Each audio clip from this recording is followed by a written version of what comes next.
नमस्ते एवरीवन और आपका स्वागत है मेरे चैनल नीट शॉर्टकट में। और मैं हूँ वैशाली शर्मा। और आई होप ये सभी नीट के स्टूडेंट्स ही देख रहे होंगे वीडियो। और अगर आप नॉन नीट के भी हैं, जेई के या किसी भी कॉम्पिटिटिव एग्ज़ाम के हैं, तो आपका बहुत बहुत स्वागत है पहले तो मेरे चैनल पर और इस वीडियो में। और मैं भी आप ही की तरह एक नीट एस्पिरेंट हूँ।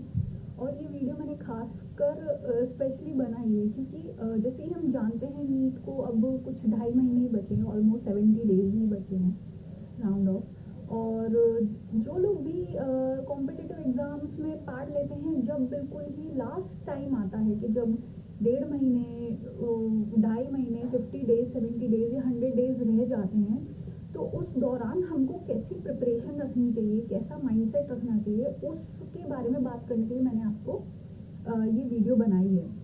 और क्योंकि मैं खुद एक एस्पिरेंट हूँ, तो मुझे पता है कि एज अ स्टूडेंट हम लोग क्या क्या गलतियाँ करते हैं और उस गलती का हमको कितना बड़ा खामियाजा भुगतना पड़ता है ना। इतना जो हम लोग अपनी लापरवाही कर देते हैं अपने माइंडसेट पर, वो उसकी गलती का जो रिजल्ट होता है वो बहुत हैवी होता है। और हम लोग तो जानते हैं ये जो हम लोगों के कॉम्पिटिटिव एग्ज़ाम्स हैं, नीट है, यूपीएससी है, जेई है, उसमें तो अगर 1-2 मार्क्स भी आपके कम हो जाए पॉइंट से भी, या 1-2 मार्क्स भी, तो उससे रैंक में बहुत डिफरेंस आता है, बहुत ज़्यादा डिफरेंस आ जाता है ना।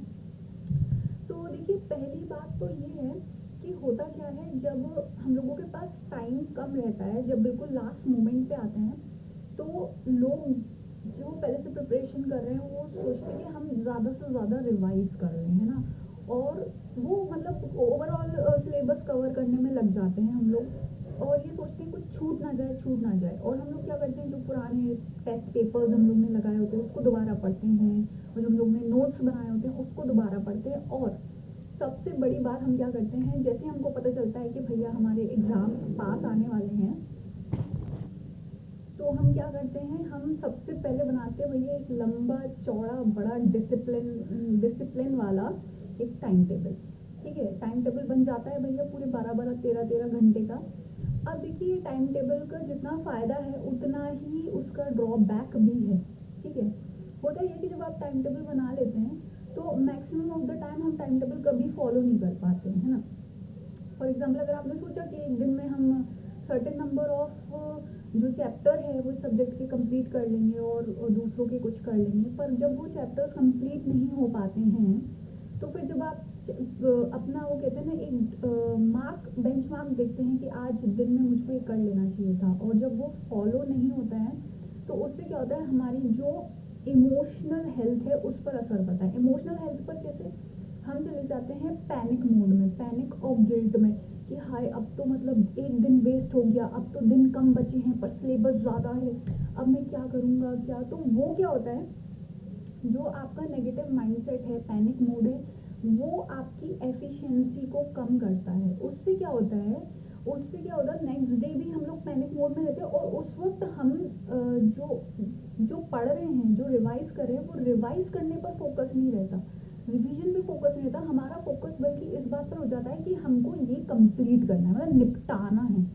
बहुत बड़ा डिफरेंस है किसी चीज़ को निपटाने में और किसी चीज़ को जेन्युइनली मेमोराइज करने में, जेन्युइनली रिवाइज करने में बहुत डिफरेंस है ना। तो जो लास्ट के डेज होते हैं उसमें मिस्टेक ये होती है, हम निपटाने वाले उसमें आ जाते हैं, स्पीड में आ जाते हैं, जिसकी वजह से क्या होता है, हम क्वांटिटी के चक्कर में जो क्वालिटी है, quality of memorising, quality of revision, quality of study, वो हम लोगों की डाउन हो जाती है। और पैनिक की वजह से, टाइम कम होने की वजह से, स्ट्रेस की वजह से, और जो हम लोगों के फ्रेंड्स होते हैं उनके साथ क्योंकि हमारा इंटरेक्शन रहता है, फिर पता चलता किसी फ्रेंड ने बोला मैंने तो इतना कवर अप कर लिया, किसी ने बोला मैंने ये कवर अप कर लिया, वो कवर अप कर लिया, तो उनका जो मतलब कवर अप है, उनका स्पीड देखकर हम लोग भी क्या होते हैं, डीमोटिवेट होते हैं। ऐसा लगता है अरे उसने तो कर लिया, मैंने नहीं किया, अब मुझे करना पड़ेगा ये वो। तो प्रेशर, जो एक्सटर्नल प्रेशर है और जो नॉन रिक्वायर्ड प्रेशर है, जिसकी ज़रूरत भी नहीं है, वो इतना हैवी हो जाता है कि जिसकी वजह से जो लास्ट डे हैं, लास्ट डेज में हम लोगों के जो स्टूडेंट्स हैं उनकी एफिशिएंसी इतनी कम हो जाती है कि जो उन्होंने पूरे साल भर से प्रिपेयर किया है या जो 2 साल से प्रिपेयर कर रहे हैं ड्रॉप लेकर, वो 2 साल का उनका जो पढ़ा हुआ रिवाइज है वो मेमोरी से हटने लगता है लास्ट के 50 to 70 डेज में, है ना। टाइम पे देखिए हमको क्या करना होगा। पहली बात तो ये देखिए, आपको सबसे पहली बात हम लोगों को ये देखना होगा कि पहले तो हमको अपने जो हमने पढ़ा है उसमें कॉन्फिडेंस रखना होगा। होता क्या है, बच्चे डरते हैं भूलने से, बच्चे डरते हैं कि अगर क्वेश्चन आ गया पेपर में और उनको आंसर नहीं आए, ऐसा ना हो कि उनको आंसर ना आए, वो ये सोचते कि नहीं हमें आंसर आना ही चाहिए, आना ही चाहिए, आना ही चाहिए, मैंडेटरी है, ज़रूरी है कि उसको आंसर पता होना चाहिए स्टूडेंट को। उसकी वजह से क्या होता है कि वो एक प्रेशर लेते हैं कि मैं भूल ना जाऊं। अब क्या होता है, वो जब वो पढ़ेंगे तो वो मेमोराइज करने के लिए नहीं पढ़ रहे, वो इसलिए नहीं पढ़ रहे कि उनको वो चीज़ याद रहे, वो चीज़ समझ आए और उसका वो सही टाइम पे उस नॉलेज का, उस आंसर का यूज़ कर सकें। नहीं, अब वो किस लिए पढ़ रहे हैं कि मैं भूल ना जाऊं। बहुत डिफरेंस है दोनों बातों में। एक होता है कि जब आप पढ़ रहे हो कि नहीं ये मुझे समझ आ गया, ये मुझे याद है, अब मैं इसको नहीं भूलूंगा या भूलूंगी क्योंकि ये कंसेप्ट मेरा क्लियर है। और एक दूसरा स्टूडेंट पढ़ रहा है कि नहीं ये मैं भूल ना जाऊँ, भूल ना जाऊँ, भूल ना जाऊँ। तो वो प्रेशर लेकर पढ़ रहा है। क्या प्रेशर लेकर कि जो जो चीज़ नहीं होनी है वो उसकी पॉसिबिलिटी लेकर चल रहा है वो, है ना। तो ये होता है हम लोग को जब पढ़ते हैं, पढ़ते वक्त हमको ध्यान देना चाहिए कि जब हम पढ़ें तो फुल फोकस और अटेंशन के साथ पढ़ें कि हाँ ठीक है, इस कंसेप्ट को क्लियर हो गया, अब मैं इसको नहीं भूलना, है ना। कोई प्रेशर लेकर नहीं कि नहीं मुझे सिलेबस कंप्लीट करना है, या नहीं मुझे टाइम टेबल के हिसाब से ही चलना है, या नहीं मुझको भाई अपने फ्रेंड से के रिवीजन के हिसाब से मुझे ज़्यादा रिवाइज करना है।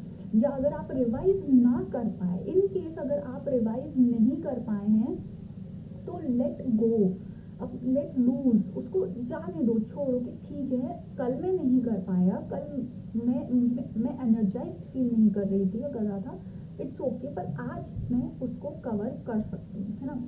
ठीक है, हम लोग 100 नहीं कर सकते बट 95 तो कर सकते हैं ना, 80 तो कर सकते हैं। अब आपने 95 कर लिया पर आप 5 के गिल्ट और 5 के रिग्रेट की वजह से जो 95 आपने कवर किया है वो भी वीक होता जाता है, शैलो होता जाता है ना।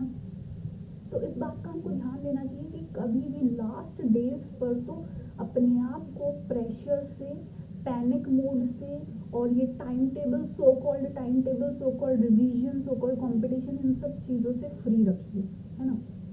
और इसमें ये भी होता है कि देखिए लास्ट जो 70 to 50 डेज आते हैं, इसमें अगर हम लोगों को कैसी प्रिपरेशन करनी चाहिए, अगर वो मैं अपने हिसाब से बताऊं, अपने जैसी मैंने प्रिपरेशन करी है उस हिसाब से, तो देखिए लास्ट के जो 70 to 50 डेज होते हैं और मोस्टली जो लोग भी एस्पिरेंट्स हैं उन्होंने तो सिलेबस कंप्लीट कर ही लिया होगा, है ना। और अगर इन केस जो एवरेज बच्चे हैं जो थोड़े भाई कल पर टालते रहते हैं, अगर आपने सिलेबस कंप्लीट नहीं भी किया है तो आप लोग एक काम कर सकते हैं, जो भी लोग हैं, कि इन 70 to 50 डेज सिर्फ और सिर्फ आप पास्ट के जो क्वेश्चन पेपर्स हैं, पास्ट प्रीवियस ईयर्स के क्वेश्चन पेपर्स हैं, उनको एनालाइज करिए, उनको पढ़िए। उसमें जो जो क्वेश्चन आए हैं उसको जितना ज़्यादा आप उस क्वेश्चन के कंसेप्ट को समझ लें, वो आपके लिए काफ़ी अच्छे स्कोर्स ला सकता है ना। तो मैं फिर से बोलती हूँ कि जो लास्ट के 50 to 70 डेज हैं उसमें आप सिलेबस की बजाय प्रीवियस ईयर्स ऑफ क्वेश्चंस पर फोकस करिए, और जो वो क्वेश्चन पूछते हैं उस क्वेश्चन में पूछे गए कंसेप्ट को आप समझिए, उस कंसेप्ट को क्लियर कर लीजिए। ठीक है, तो ये अगर आप कर लेंगे तो इससे आपका काफ़ी अच्छे मार्क्स स्कोर हो सकते हैं कंपैरेटिव टू अगर आप लास्ट के 50 to 70 डेज में अगर आप 2 साल का सिलेबस लेकर बैठे हैं कि मैं 11th to 12th का सिलेबस में लास्ट के 50 to 70 डेज में कवर कर लूँगा, तो उसके लिए तो भाई मुझे नहीं लगता कि ये एक ग्रेट या वाइज आइडिया होगा, है ना। क्योंकि ये बहुत ही अगर आप सिलेबस पढ़ भी लें तो जो नीट का सिलेबस है या किसी भी कॉम्पिटिटिव एग्जाम का सिलेबस है वो इतना इजी नहीं होता कि आप सिर्फ सिलेबस पकड़ के आप कोई एग्जाम क्रैक कर लें, है ना। क्योंकि एक ही पैराग्राफ में से आपको क्वेश्चन इतने सारे पूछे जाएंगे, 5 6 10 12 तरीके के क्वेश्चन बना दिए जाएंगे एक ही लाइन से, है ना। तो इसलिए हमको क्या करना होगा, लास्ट के जो डेज बचे हैं उनमें आप ज़्यादा से ज़्यादा अपने जो क्वेश्चन पेपर्स हैं उन पर फोकस करिए, जो क्वेश्चंस में कंसेप्ट पूछे जाते हैं उन पर फोकस करिए, है ना। और पैनिक बिल्कुल ना हो, अपने आप को इमोशनल स्ट्रेस से दूर रखें, कंपटीशन से दूर रखें। लास्ट के 50 से 70 दिन किसी से भी compete ना करें, ना फ्रेंड से compete करें, ना किसी से compete करें। बस आप अपना ध्यान रखें और ज़्यादा से ज़्यादा क्वेश्चन पेपर्स लगाएं और रिवीजन पर फोकस करें, है ना। जितना ज़्यादा रिवाइज हो सकता है और हो जाए। और अगर आपका पास्ट में कुछ छूट गया है, टाइम वेस्ट हो गया है, तो उस वेस्टेज ऑफ टाइम को लेकर खुद को ब्लेम ना करें, खुद को गिल्ट में मत डालें, क्योंकि जितना ज़्यादा आप खुद को ब्लेम करेंगे, गिल्ट में रखेंगे, उतना आपकी एफिशिएंसी कम होगी नेक्स्ट डे ज़्यादा कवर अप करने की, है ना। तो इसलिए अगर आज का दिन मेरा बर्बाद हो गया है तो इट्स ओके। आप अपने आप को इतना डिस्काउंट दीजिए, इतना कंपनसेट करिए कि ठीक है आज का दिन वेस्ट हो गया, लेट इट गो।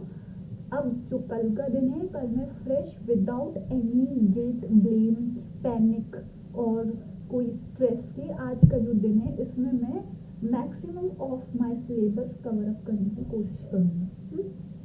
तो ये मैंने आपके लिए छोटी सी वीडियो बनाई थी, थोड़ा सा जो स्टूडेंट्स हैं उनके लिए।